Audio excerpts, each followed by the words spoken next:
देखिए कुछ लोग ऐसे होंगे जो लेक्चर्स पढ़े नहीं होंगे, लेकिन जो 2 लेक्चर्स मैंने इसमें पढ़ाए हैं वो दोनों लेक्चर आपको YouTube पे मिल जाएगा घर पे, आप उसको वहां से पढ़िएगा। अभी जो पार्ट है ना उसको समझिए।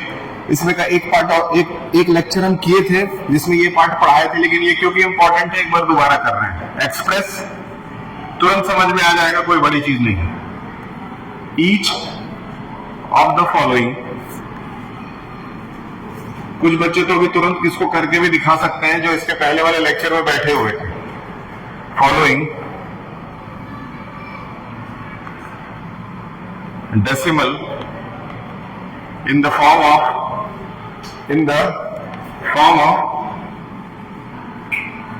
P upon Q।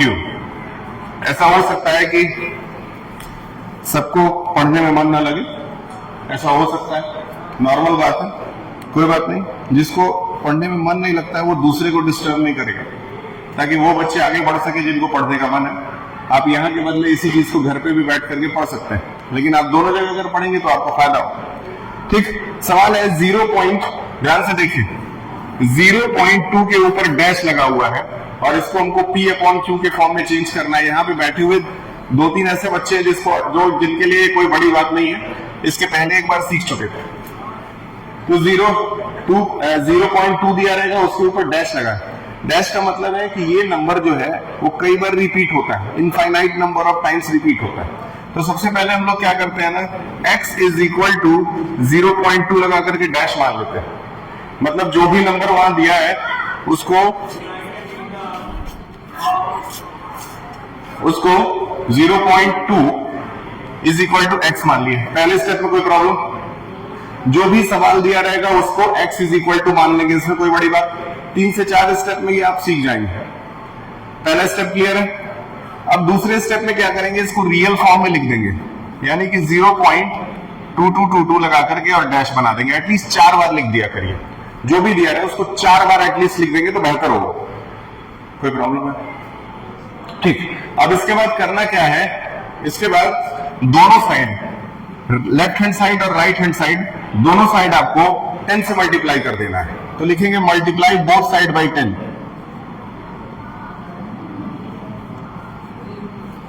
Multiply both sides by, clear है? ठीक, अब एक बात बताइए, यहां पे अगर x से मल्टीप्लाई कर दे तो कितना आएगा? Very good. और यहां पे अगर x से मल्टीप्लाई कर दे तो कितना आएगा? क्लियर है? ठीक, अब क्या करना है, इसको इक्वेशन नंबर 1 का नाम देना है और इसको इक्वेशन नंबर 2 का नाम देना है। क्लियर है यहां तक? ऐसा कोई बच्चा या बच्ची, लड़का या लड़की जिसको ये ना समझ में आया हो तो एक बार फिर से रिपीट कर देंगे। आपका क्या नाम बेटा? नंदिनी, बैठिए। नंदिनी जी, आपको समझ में आया? ये नहीं आया समझ में? अच्छा ये बताओ कि अगर x को 10 से मल्टीप्लाई करेंगे तो क्या आएगा? 10x आएगा। ये तो क्लियर है। अब 0.2222 को अगर 10 से मल्टीप्लाई करोगी तो किसी भी डेसिमल वाले नंबर को 10 से मल्टीप्लाई करने पे डेसिमल एक कदम आगे कूद जाता है। क्या हो जाता है? डेसिमल एक कदम आगे जंप कर जाता है। मतलब यहां से डेसिमल कूद करके कहां चला आया? यहां चला आया। वही चीज लिख दिया हूं। अभी भी नहीं आया? अब क्या करना है, सेकंड से फर्स्ट को माइनस कर देना है। तो लिखेंगे सबट्रैक्ट 1 फ्रॉम 10x और इधर x है, तो 10x में से x माइनस हो गया, लेकिन दूसरे साइड 2.222 में से 0.222 माइनस हो गया। सही है? अब देखिए 222 जो है ना, ये रिपीट होकर इनफाइनाइट नंबर ऑफ टाइम्स तक जा सकता है, इनफाइनाइट नंबर ऑफ टाइम्स तक जा सकता है, इसीलिए इसका प्रेशर हम लोग को लेना नहीं है। 10x में से x लिया तो क्या बचा? और अगर 2.222 में से 0.222 घटाएंगे तो क्या बचेगा? सिर्फ 2 बचेगा। क्लियर है?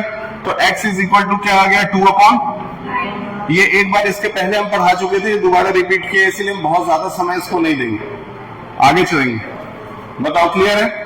क्योंकि आज का जो पार्ट है वो मोस्ट इंपॉर्टेंट है इसका, उसमें हम लोग को रेशनलाइजिंग द डिनोमिनेटर सीखना है, rationalising the denominator of the fraction. तो इस तरह के क्वेश्चंस अगर आते हैं एग्जाम में तो एटलीस्ट आप ट्राई करें।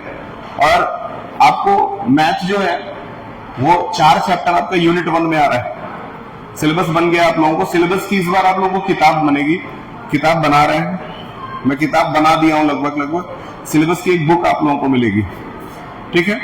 उस पर आप लोगों की तस्वीरें भी होंगी और उसके अकॉर्डिंगली आप पूरे साल पढ़ सकते हैं। आपको पहले से सिलेबस पता रहेगा तो एग्जाम के बहुत पहले ही, किसी के भरोसे नहीं रहना, अपनी तैयारी आप पूरे साल की कर सकते हैं घर बैठे बैठे। ये चीज आपका क्लियर हो गया। एक हल्का क्वेश्चन इसमें और कराएं कि आगे निकले, आगे निकले। ठीक, थैंक यू।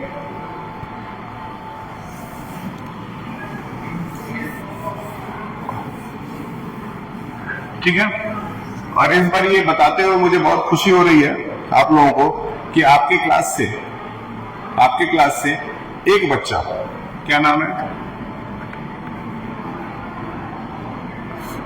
ये, ठीक है, इनका एडमिशन किसी दूसरे स्कूल में हो गया है, ठीक, लेकिन इनके बदले नंदिनी जी आ गई है। तो अगर पुराने पॉपुलेशन से नया पॉपुलेशन मिला है तो इस बार हमारे क्लास को एक भी बच्चों का नुकसान नहीं हुआ है, क्योंकि जितने लोग अभी नहीं आ रहे हैं उनका सबका रजिस्ट्रेशन हो चुका है, वो आएंगे, थोड़े से लेट में आ सकते हैं लेकिन आएंगे जरूर। तो इस बार आपके पहले जितने बच्चे थे वो सारे बच्चे रिपीट हो रहे हैं, ये हमारे लिए ठीक ठाक सक्सेस है। क्योंकि इसके पिछले वाली बार में जो 8 से बच्चे 9th में गए थे उसमें 6 से 7 बच्चे स्कूल छोड़ दिए थे, ठीक।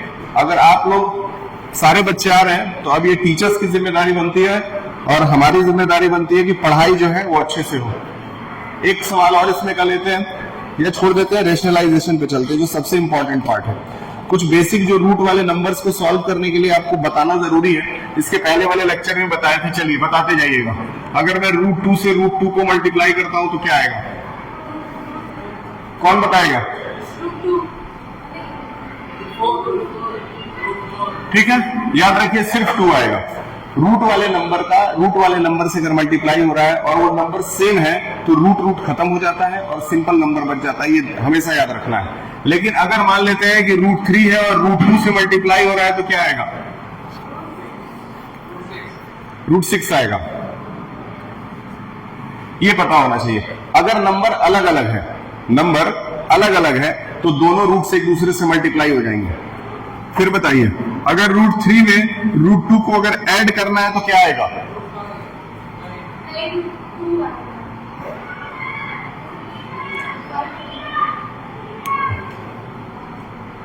अब देखो, अब तो मौका दे रहा हूं। पहले तुम्हारे क्लास से मेरे को ये कंप्लेन मिली कि हम लोग पूछते तो सर बताते नहीं है। अब तुमको जितना पूछना ना पूछ डालो, ask me anything from anywhere. Same वही रहेगा ना, वो बच्चियां सही बोल रही है, सेम वही रहेगा। हमेशा याद रखिए, अगर रूट्स वाले नंबर अलग अलग हैं तो उनको जोड़ा नहीं जा सकता है। अगर रूट्स वाले नंबर अलग अलग हैं तो उनको जोड़ा नहीं जा सकता है। तो ये नंबर सेम ऐसे ही उतर जाएगा। लेकिन अगर √2 में √2 जोड़ना हो तब कितना आएगा? आप सवाल पूछ सकते हैं किसी भी सब्जेक्ट से, कहीं से भी, कुछ भी जो आपके दिमाग में चल रहा हो। कोई जरूरी नहीं है कि मैथ्स पढ़ रहे हैं तो मैथ ही से पूछिए, जनरल नॉलेज पूछिए, जियो पॉलिटिक्स पूछिए, ज्योग्राफी पूछिए, हिस्ट्री पूछिए। अब आपके सवाल पूछने की जो समस्या थी वो खत्म हो गई। बताएं, सोच समझ करके बताएं।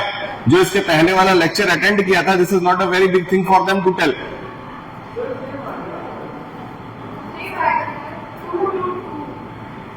√2 क्यों? बहुत ध्यान से समझिए। हमेशा ये ध्यान देंगे कि रूट वाले नंबर के पहले क्या कोई नंबर है?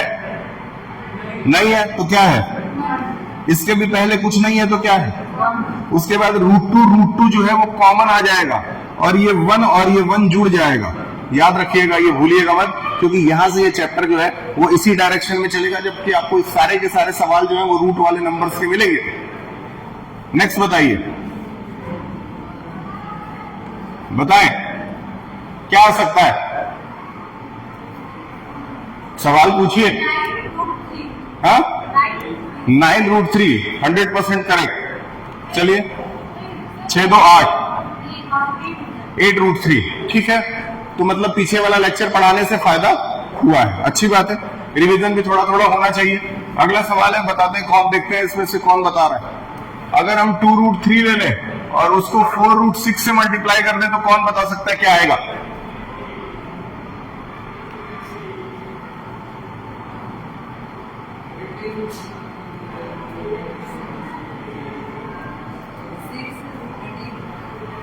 सिक्स तो कहीं बन ही नहीं रहा इसमें। अगर मल्टीप्लाई का साइन है तो 6 कैसे बनेगा? हाँ देखिए, नंबर से नंबर मल्टीप्लाई होगा तो कितना आएगा? 8, और इससे ये मल्टीप्लाई होगा तो क्या आएगा? ठीक है। अब आपको एक और ब्रह्मास्त्र दे रहा हूं। अगर कोई रूट वाला नंबर है, सपोज √15, ठीक है, और इस रूट वाले नंबर को आपको इस फॉर्म में चेंज करना है, तो आपको करना क्या है? इस 50 को सिंप्लीफाई कर दीजिए। 2 से 25, 5 से 5, 5 से 1, सही है।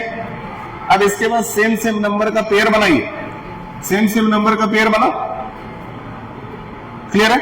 अगर सेम सेम नंबर का पेयर बना तो जिस नंबर का पेयर बन गया है उसको छोड़ करके जो नंबर बच जा रहा है उसको रूट में डाल देंगे। मतलब क्या बच गया? तो 2 रूट में चला जाएगा और जिसका पेयर बना है वो बाहर आ जाएगा। मतलब 50 को आप 5√2 लिखेंगे, याद रखिएगा। क्लियर है? एक काम करते हैं, आप 20 को जरा मुझे बताइए क्या लिखेंगे?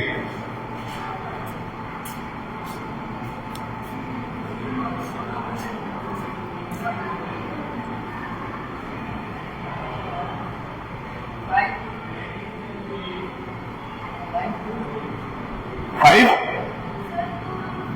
2√5 लिखेंगे। चलिए करके देखते हैं। 2 से गया 10 बार में, 2 से गया 5 बार में, और 5 से गया 1 बार में। ये आ रहा है 2√5, सही है। किसका 5√2 आया था?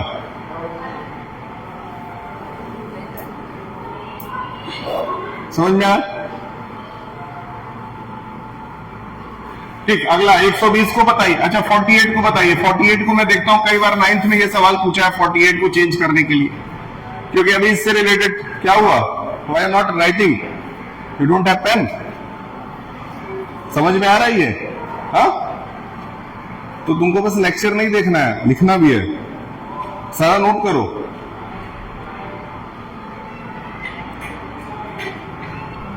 क्लास में थोड़ी सी भी गंदगी होगी तो ये आपकी जिम्मेदारी है कि आप बताएं।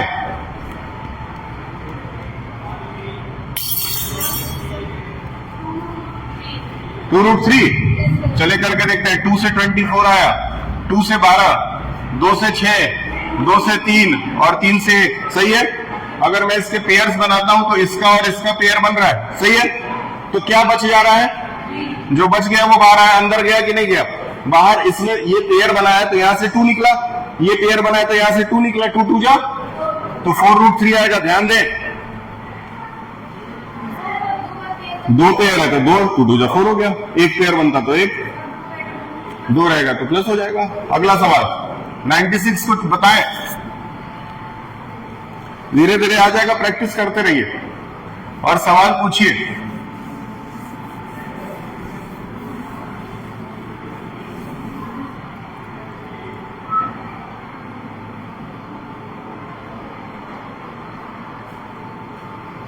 क्या हो गया? नींद आ रहा है? कॉपी पेन कहाँ है तुम्हारा? इनको इनकी कॉपी पेन दे दीजिए, इनको इनके मॉरल अधिकार दीजिए। और आपका बहुत हेडेक हो रहा है ना? हेडेक तुम्हारा बढ़ेगा, चिंता मत। ठीक है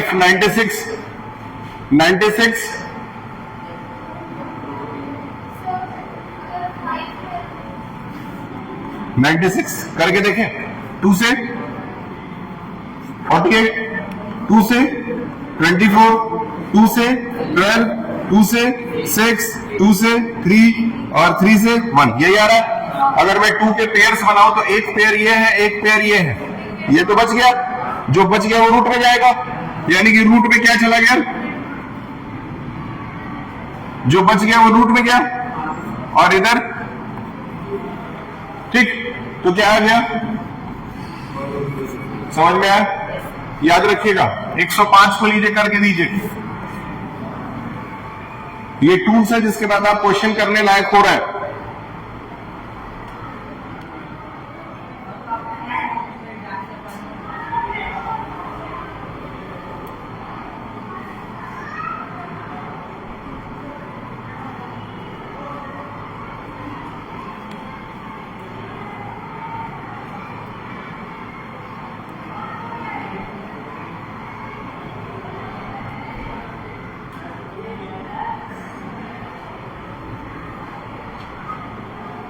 बताएं 5 से कितनी बार में, फिर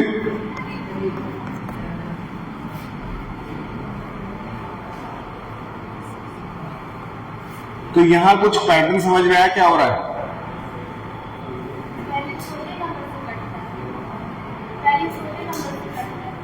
पहले छोटे नंबर से काटना चाहती हो तो काट दो, उससे कोई फर्क नहीं पड़ेगा, आएगा 357 ही, यानी कि 105 को चेंज नहीं किया जा सकता क्योंकि तीनों नंबर अलग अलग है। तो तीनों नंबर अलग अलग है तो कहीं पेयर ही नहीं होगा, जब तक पेयर नहीं बनेगा तब तक रूट में कन्वर्ट नहीं होगा। अब सवाल उठता है कि इस तरह के टूल्स देने का मेरा जो मकसद था वो देखता हूं पूरा हुआ कि नहीं हुआ। ठीक, एक सवाल लेते हैं।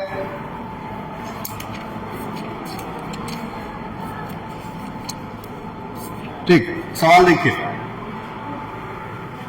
पहला सवाल इसने लिया √2√3 और -5√2 और फिर प्लस कर दिया इसने √3 + 2√2। ये सवाल इसके पहले वाले लेक्चर में भी कराए थे। ये ऐड करना है, इसको ऐड करके दिखाइए।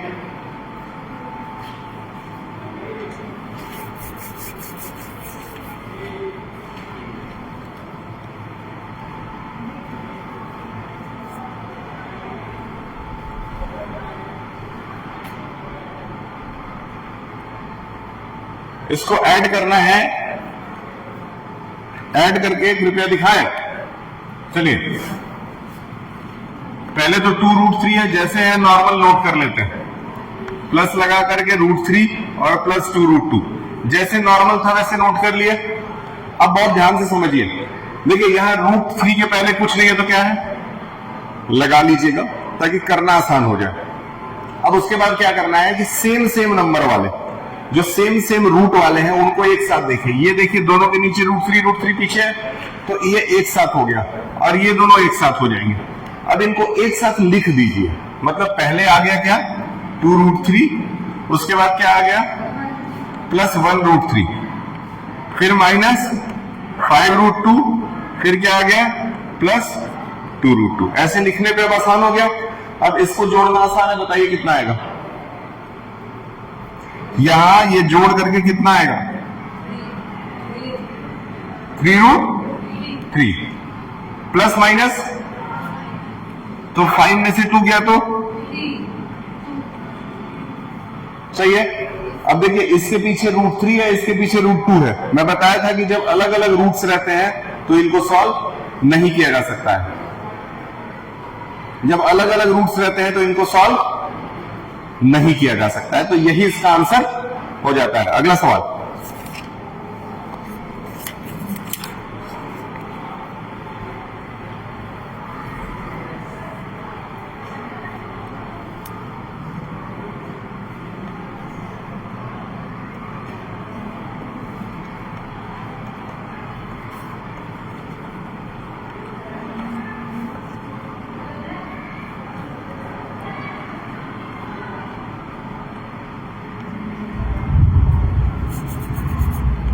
ठीक, सेम वही पैटर्न उसी तरीके से इसको भी सॉल्व करने की कोशिश कीजिए। Tell me the answer, how much is coming.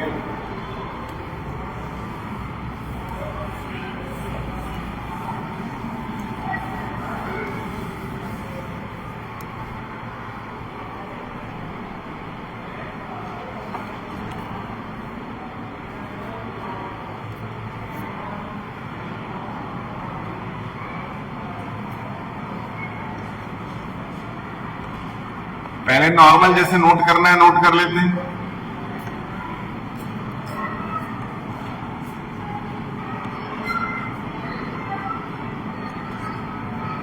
ठीक, अगला स्टेप बताइए।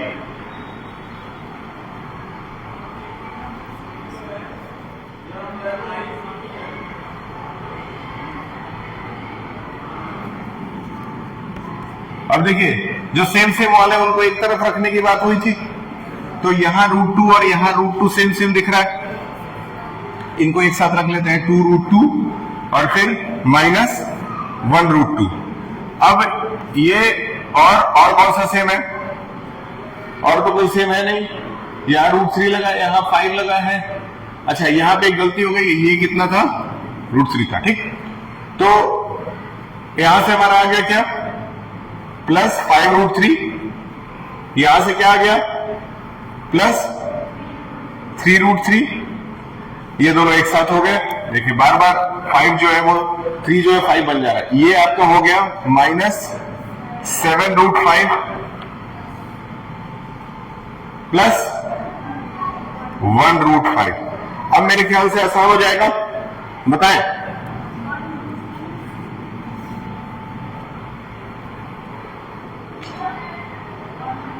कितना आया? 1√2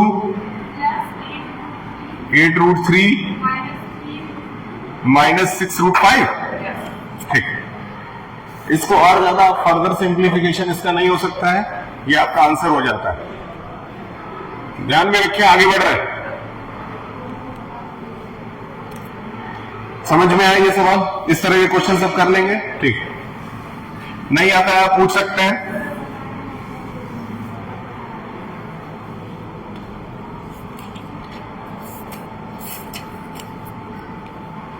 ठीक, एक टफ क्वेश्चन ले लें। 2/3 √7 -1/2 √2 प्लस 6/√11, उसमें प्लस करना है 1/3 √7 प्लस 3/2 √2 माइनस √11। बताएं।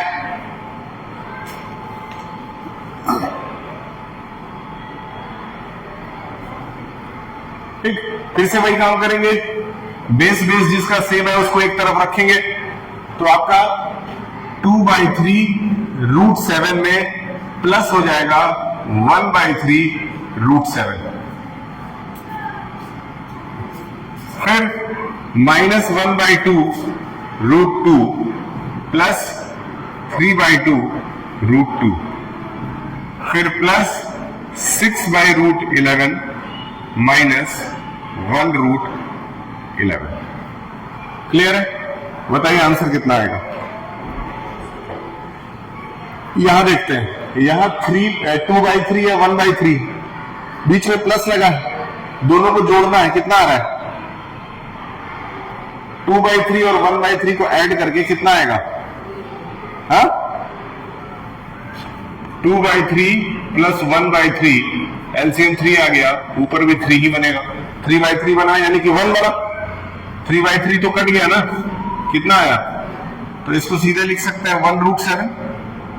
ठीक, अब वही चीज यहां बताइए, -1/2 और प्लस 3/2 सॉल्व करने में कितना आएगा?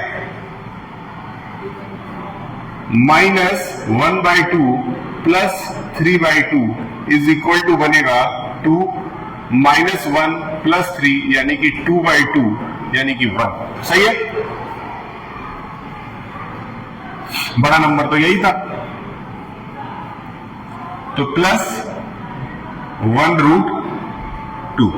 अब यहां बताइए 6 में से 1 गया तो 5√। क्लियर है? ठीक, इस तरह के क्वेश्चंस आएंगे तो आप करिएगा एग्जाम में।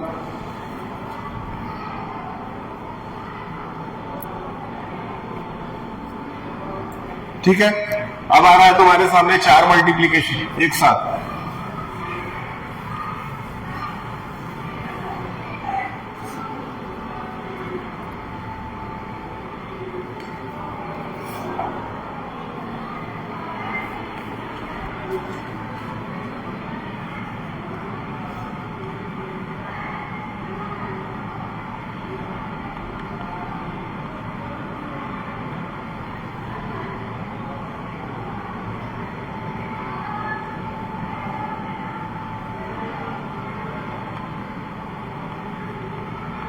ठीक।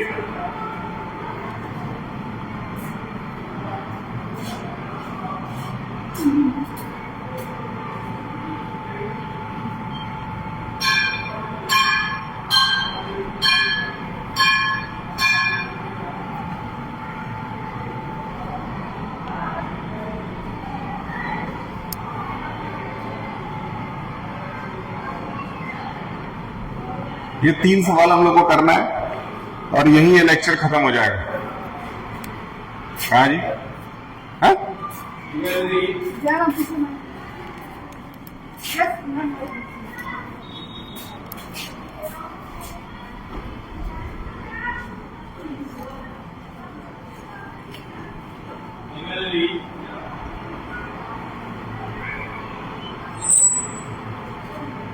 ठीक। पहले वाले का आंसर बताइए।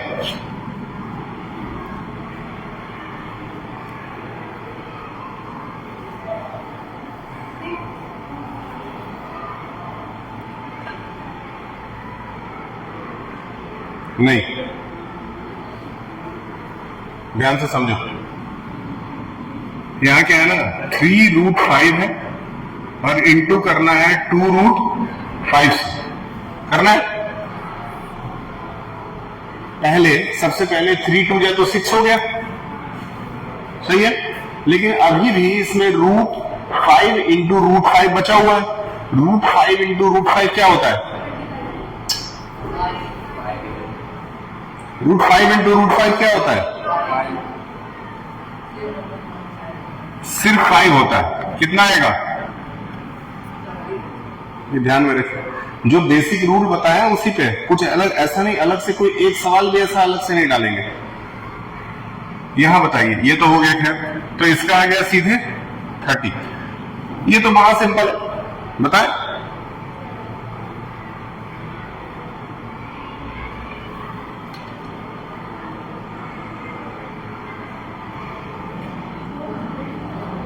रूट कोई बता सकता है कि 400 किसका रूट है? 400 किसका रूट है? ये किसका डायरेक्ट रूट होता है किसी नंबर का? कितने किसका होता है?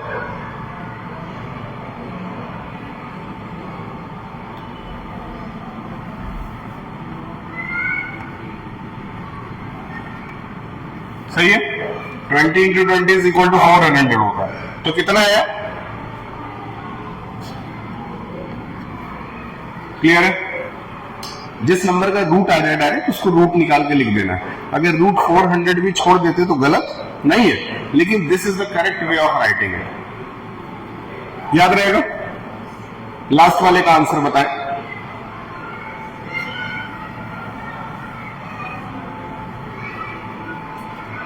उम्मीद कर रहा हूं कि इसका आप मुझे सही आंसर बताएंगे।